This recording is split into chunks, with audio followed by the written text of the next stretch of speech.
ngayon ay galing ako sa sa clinic at yung dinala ko yung prescription ko ng brace, knee brace, yung brace sa tuhod kasi medyo sumasakit-sakit na ng konti yung mga tuhod natin pag nag-walkotan ako.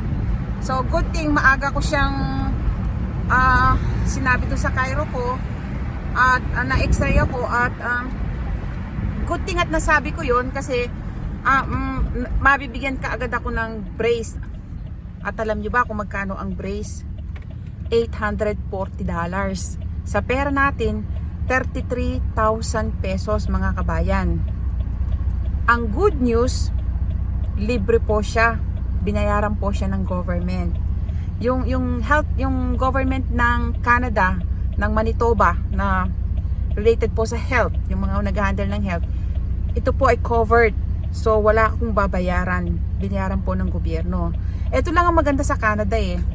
Kahit na malaki yung binabayaran namin tax, kung di ako nagkakamali, according dun sa professor ko sa school nung nag-aral ako dito, 34 yata o 44% ng sweldo namin, ibig sabihin halos kalahati, napupunta po sa iba't ibang uri ng tax na binabayaran namin dito sa Canada.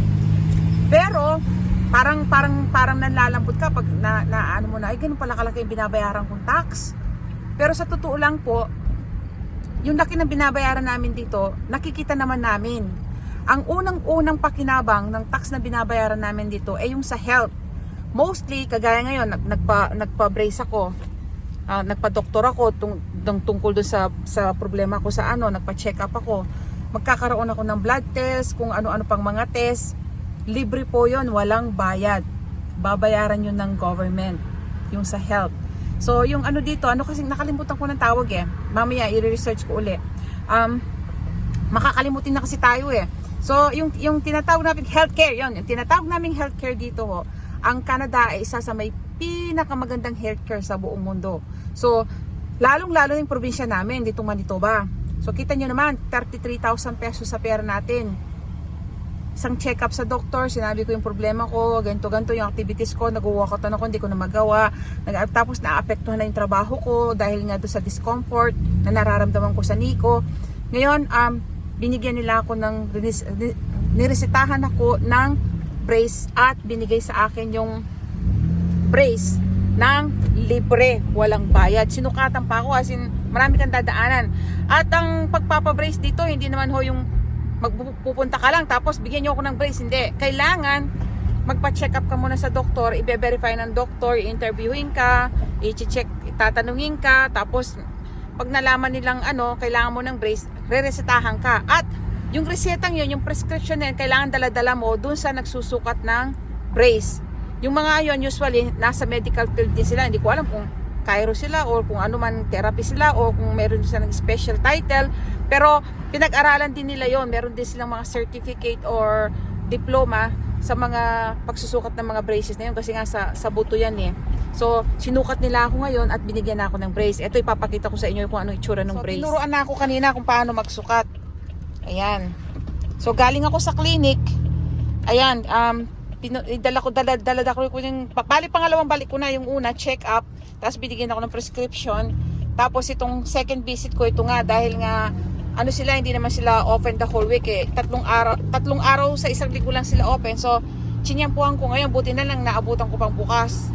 Yan, ilang minuto na lang magsasara na sila. So naabutan pa natin. Ayan. So yan, sinukat yan. Tapos same day, itong ring wars na to, binigyan na ako ng brace. Parang in-adjust lang nila para sa akin.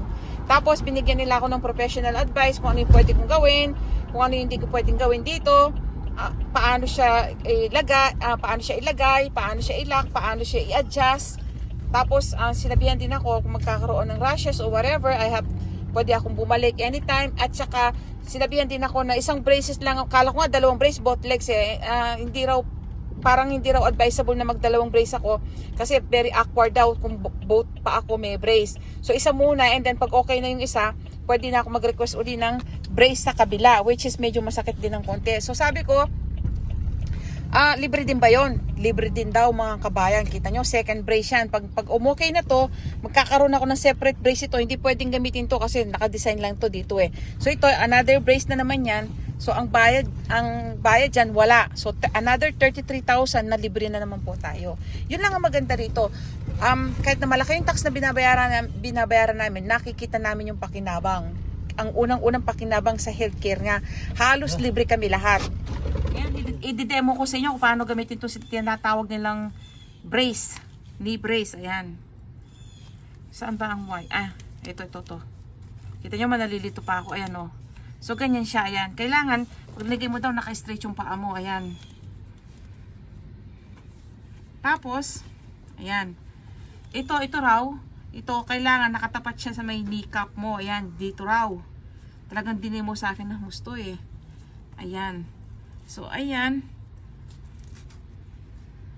Okay, papasok doon. Then, i-close. Tapos, ipupush ko daw ng pataas. Then, sa may legs ko, ang pupush siya. Ayan, tama. Ayan siya.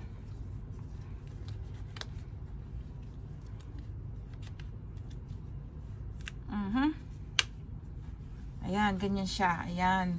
So, ngayon, itong mga button na to, adjustable siya. Kung gusto kong sumikip siya, or gusto kong lumuwang. Ayan. Ayan. So, pasisikipin niya. Ayan. Ayan. So, ganyan siya. Ayan.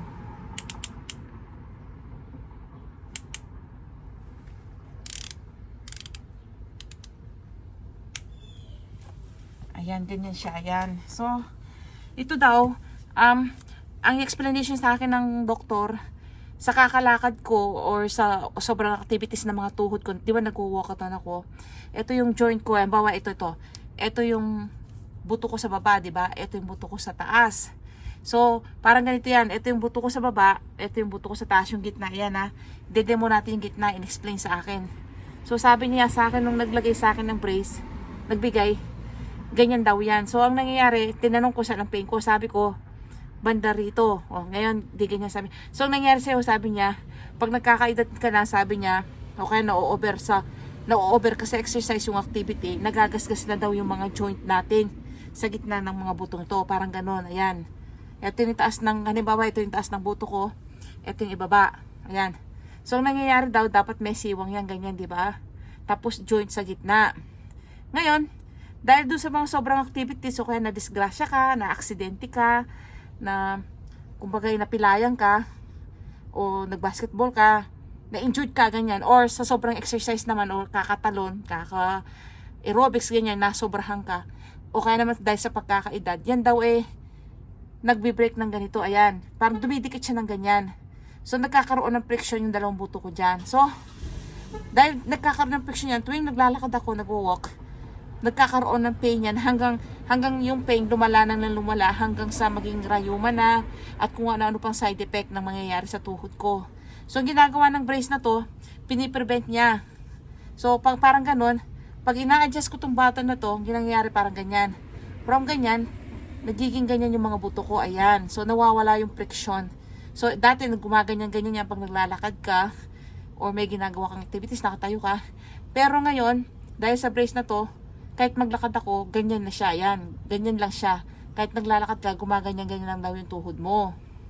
So, sa mga kababayan natin na can afford, habang hindi pa pala malala yung mga ganyan, yung mga arthritis, rayuma na may epekto nga sa joint nyo, mas maganda daw nagpapabrace ka na ng ganito. Agapan mo na para hindi lumala.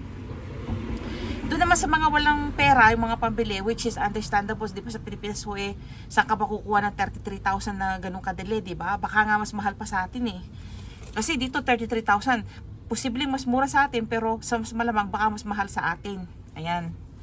Ngayon, eto siya. Doon sa mga walang pambili, may nabibili pong mas mura. Ito talagang very effective siya sa tuhod ko. Nung ginamit ko to, last 2 years ago, nawala yung sakit ng tuhod ko. Ngayon, ginamit ko uli siya, nawawala din. Pero hindi na katulad ng dati. Siguro lumala rin ng konti yung tuhod ko noon. Kaya, lumala na ng konti yung tuhod ko, kaya hindi na gaanong effective to. Pero ginamit ko siya last week, umukay ang pakiramdam ng mga tuhod ko. Nakatulong pa rin siya. So, doon sa mga mahilig pa rin maglakad, mag-activities, may mga rayuma, masakit ang ito yung maganda rin siya. Alam nyo ba, mag-research lang kayo sa internet, ng ano, yung mga knee support, yung sa tuhod. Mga knee pad or knee support, mag-research lang kayo at bibigyan kayo ng mga iba-ibang choices. At makikita nyo, sa kaka-search nyo, makakakita kayo ng mga ganitong available. Ayan. Alam nyo kung magkano lang to? $30 lang siya or $40. So, mas mura siya. Kailangan nyo lang ng mga 1,500 hanggang 2,000. Meron na kayong ganito. Giginhawa na yung tuhod nyo. Kahit maglakad-lakad kayo, hindi gaanong lalala. So, ganito lang siya. Ganyan. Ito kasi pinakita ko sa inyo, luma na to. Ano na siya? 4 years nata sa akin, kung 3 years. Ayan. Ganyan siya. Ayan. So, kahit papano, ito medyo matigas siya. At saka yan. Kahit papano, may support. Ayan. Hindi siya kamahalan, imagine $30 hanggang $40 lang meron ka ng ganito. So, kailangan nyo lang ng mga 1,000 mahigit. Meron pa nga mura mga 1,000 lang or hanggang 2,000. Yung halaga hindi nalalayo sa mga yon. Magkakaroon lang kayo ganito. Magkakaroon na po ng support yung legs nyo. Kasi ang laki na itulong sa akin to. Nawala yung ano ko, yung sakit ng tuhod ko. Nawala. Nabawasan siya. Ayan. So, dahil hindi daw pwedeng pagsabayin na brace yung dalawa, binigyan muna ako ng isang brace. Ngayon, habang wala pang brace yung isa ko kasi parang nakrut yan dati ito muna ang gagamitin ko dito. Alam niyo bang nakakatulong talaga siya? Nawala yung pananakit ng mga tuhod ko. Ayan.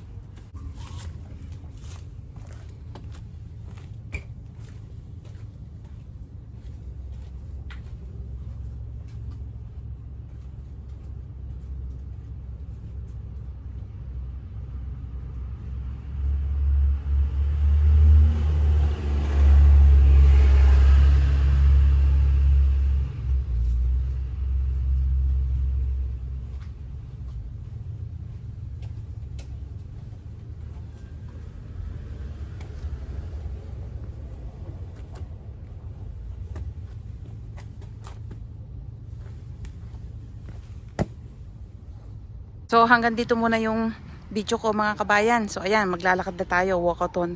Mula dito hanggang doon, balikan yan. 2 balikan tayo. Tsaka doon. So mga kalahating oras na exercise.